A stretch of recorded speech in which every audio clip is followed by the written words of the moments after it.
बात है 9 अक्टूबर यानी ठीक एक माह पहले, जब संजू सैमसन बांग्लादेश के खिलाफ 10 रन पर आउट हुए थे तो इंडिया के अंदर कंपेन चली थी जस्टिस फॉर टीम इंडिया कि भाई कौन से खिलाड़ी को खिला रहे हो। उसके बाद हैदराबाद का मैदान सजा, बांग्लादेश के खिलाफ मैच था और उन्होंने 100 स्कोर किया। वो 100 के बाद एक डिफरेंट किस्म के संजू सैमसन लगे बहुत से लोगों को, बट मुझे लगता है कि संजू सैमसन पहले भी वैसे थे और उसके बाद भी वैसे ही हैं। मतलब हमेशा वो अच्छे बल्लेबाज रहे हैं, बट उनके बारे में मैंने उस वक्त भी एक व्लॉग किया था कि उनको वो वाहिद शायद अपनी तरह के क्रिकेटर हैं कि जो कि सब मानते हैं कि बड़े टैलेंटेड हैं, मगर उनको चांस मुसलसल नहीं मिला। ये कहा जा सकता है कि जिस दिन उन्होंने 100 किया उससे पीछे 18 मैचेस में उनकी 50 भी नहीं थी। 2022 में जाकर आयरलैंड के खिलाफ उनके शायद 60-70 रन थे और अब लगातार दूसरा 100 किया है। कहां पे? डरबन के मैदान पे अगेंस्ट साउथ अफ्रीका, यानी साउथ अफ्रीका के बैकयार्ड में जाकर 100 करना 47 बॉल के ऊपर अपने आप में एक कमाल है।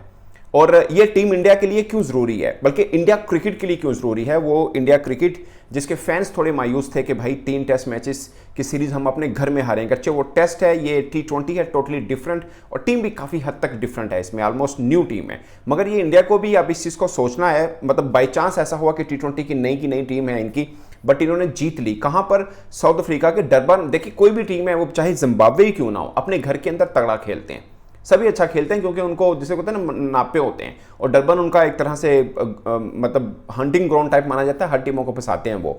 और जैसा जीता है इंडिया, 1 साइडेड मैच हो, अभी भी मुझे लगता है आप अंदाजा करें कि शायद 15 ओवर में 170 रन थे, तो पिछले 5 ओवर में, लास्ट 5 ओवर में 32 रन बने हैं। जब पांड्या भी थे और रिंकू सिंह भी खेले हैं तो वो फ्लो नहीं बना पाए जो संजू सैमसन ने ऊपर से बनाया। अगर वो फ्लो भी बन जाता तो ये तकरीबन 225-30 तक का रन बन सकते थे, मतलब वही फ्लो अगर चल रहा होता तो।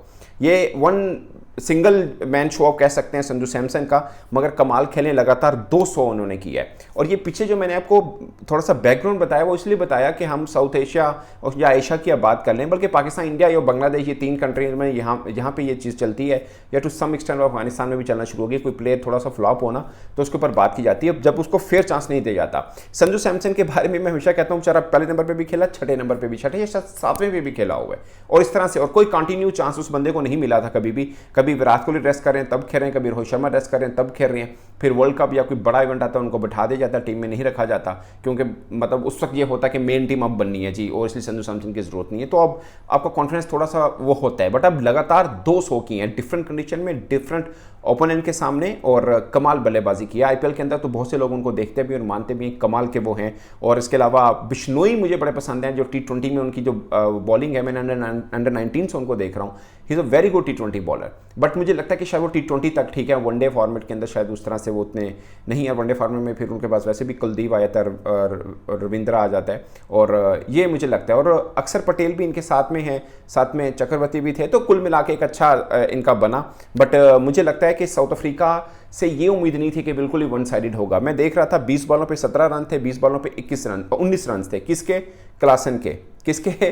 वो मिलर के। मतलब आप अपने घर में खेल रहे हैं और इस तरह से खेल रहे हैं, और आप वर्ल्ड कप का फाइनल इसी टीम के खिलाफ, बल्कि इससे मजबूत टीम के खिलाफ खेले हैं, और अब देखिए इनके पास मिलर और क्लासन जैसे बल्लेबाज खेल रहे हैं, और ऊपर ओपन इनका वो भी तगड़ा था, और बॉलिंग भी ठीक है, बॉलिंग काफ़ी हद तक नए इनके ज़रूर रहे, मगर जॉनसन उनके की बॉलर हैं, वो उसमें खेलें जो वर्ल्ड कप फाइनल में भी वहाँ पर खेले थे। बट दोनों की आप कह सकते हैं कि नई टाइप की टीम है, इसमें कोई शक नहीं है, मगर मैं ज़ाती तौर पर ये समझता हूँ बीइंग जर्नलिस्ट कि एडवांटेज साउथ अफ्रीका को होना चाहिए कि वो अपने घर में खेल रहा है। अब तो दुनिया भर में ये चल रहा है, जो भी सीरीज़ होती है ना दोस्तों, हर जगह पे नए क्रिकेटर ट्राई आउट किए जाते हैं, ताकि आपको आगे वर्ल्ड कप तो खैर जो T20 का वो थोड़ा दूर पड़ा है, मगर आपको अच्छा प्लेयर मिल जाता है, चैंपियंस ट्रॉफी के लिए भी ट्राई आउट कर सकते हैं। अगरचे वनडे फॉर्मेट में हर टीम ने अपना कुछ ना कुछ लॉक किया होगा, क्योंकि पीछे 100 दिन तो रह गए हैं, नया ट्राई आउट क्या करना, बट इस बीच में कोई अच्छा मिल जाता है, या कोई आपका वनडे का नया लड़का हो, आप T20 में भी खिला के उसको थोड़ा पॉलिश कर सकते हैं, ये जरूर हो सकता है। मगर कोई भी टीम सीरीज़ को जीतने की तरफ नहीं चाहती हो। मैं भी हमेशा ये कहता हूँ कि ये सीरीज़ को जीतने के चक्कर में पड़ने की जरूरत है नहीं। और टीम इंडिया के लिए ये जीत क्यों जरूरी थी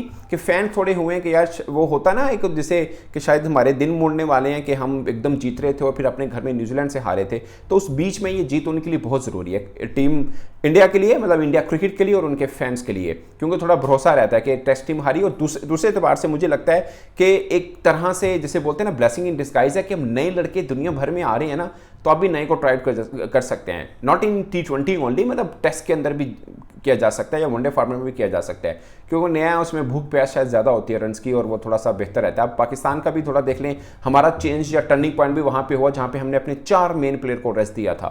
उसके बाद अगरचे वो वापस भी आए और टीम हमारी जीत रही है, टेस्ट में भी और वनडे में भी एक अगरचे मैच जीते हैं, बट मतलब आप पहला वनडे भी देख लें तो हमने बुरा नहीं खेला था, हम जीत के करीब थे और एक तरह से हमने मैच ऑस्ट्रेलिया को दिया था। पहले ऑस्ट्रेलिया के पास था, फिर हमने उनको दे दिया, 49 पे 3 आउट नहीं कर पाए थे हम, और तीसरे वनडे मैच में काफी चांस है कि पाकिस्तान जीत सकता है। तो ये अच्छा है, मतलब पाकिस्तान इंडिया दोनों टीमें मजबूत हो, मुझे ज्यादातर पे बड़ी खुशी होती है। इंडिया भी जीत रहा हो, पाकिस्तान भी, क्योंकि एशिया की क्रिकेट के लिए बेहतर है, क्योंकि आपस में जब मुकाबलेबाजी होती है, बीच में हमें भी ये फील हुआ था, अभी भी खैर मैं मानता हूं कि टीम इंडिया शायद पाकिस्तान से बेहतर है, बट बीच में तो ऐसा हो गया था ना कि पाकिस्तान बिल्कुल ही वो है कि मुकाबला ही नहीं है, ऐसा सीन हो गया था। अब ये ख्याल थोड़ा इसलिए चेंज हुआ है कि एक तो इंडिया हारा 3 टेस्ट मैच, दूसरा पाकिस्तान टेस्ट जीता और फिर वनडे में भी थोड़ी गर्मा गर्मी नजर आई, हमारा कप्तान चेंज हो गया, चीज़ें थोड़ी बेहतर हुई हैं। बट अगेन मुझे लगता है कि कंडीशन शायद फास्ट बॉलर को जो सूट करता है, पाकिस्तान हमेशा अच्छा खेलता है। इस चीज़ के ऊपर मैं बहुत सब लोगों के ऊपर बात करता हूँ कि लोग कहते हैं ना कि एशिया के अंदर कोई इवेंट है पाकिस्तान को फेवर है, मुझे नहीं लगता पाकिस्तान को फेवर होता है। एशिया के अंदर हमेशा हम बुरा खेलें, आप एशिया कप उठा के देख लें, वहाँ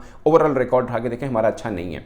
और अब इंडिया का है, इंडिया के पास एडवांटेज किस चीज़ का है, आप उनकी T20 टीम देख लें, 3 स्पिनर्स हैं इनके इस T20 की टीम के अंदर, फास्ट बॉलर भी अच्छे हैं, और एक उनका समझ लें कि T20 स्पेशलिस्ट अर्शदीप बन गए हैं कि वो, और पांड्या बेस्ट ऑलराउंडर है T20 के, अभी राउंड द वर्ल्ड आप देख लें, तो एक अच्छा फॉर्मेट बन जाता है T20 का। सूर्य कुमार यादव ने आज जो अपना सिग्नेचर 6 लगाया था, बड़ा अच्छा था। मुझे ओवरऑल संजू सैमसन ने जो कोएट्जे को 6ठे ओवर के अंदर छक्का लगाया था, मुझे सबसे बेस्ट वो छक्का लगा था उनका, कि बड़ी ज़बरदस्त किस्म का वो शॉट था, मज़े का था। ओवरऑल मैच बड़ा इंटरेस्टिंग रहा, और बाद में जाकर ये जब जम्मू अफ्रीका की बारी आई तो पहले शुरुआत में थोड़ा सा मज़ा आया, बट उसके बाद बिल्कुल वन साइडेड मैच हो गया।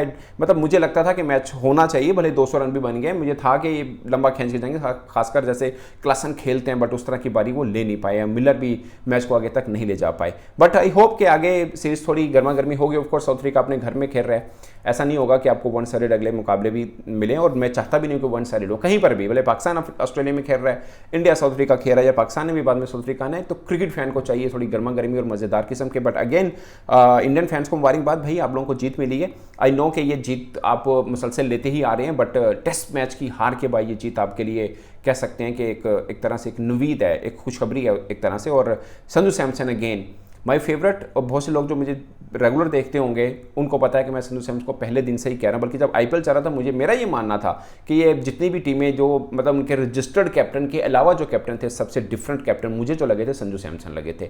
डिफरेंट सोचता है, डेयरिंग है, उसमें एक खूबी है रोहित शर्मा वाली, वो इंटेंट शो करता है और लगाता है। उस बीच में आपको नाकामी भी मिलती है, जब रोहित शर्मा नाकाम होता है तो ये तो फिर भी संजू सैमसन है, ये भी नाकाम हो सकता है, बट इसके दिन को सेलिब्रेट करना है तो उसके नाकामी में भी साथ खड़ा होना जरूरी होगा बीइंग फैन। तो दोस्तों ये है, इस पर आप अपनी राय कमेंट बॉक्स में जरूर बताएगा। मेरी तरफ से इतना ही, इजाजत दीजिए, अल्लाह हाफिज़।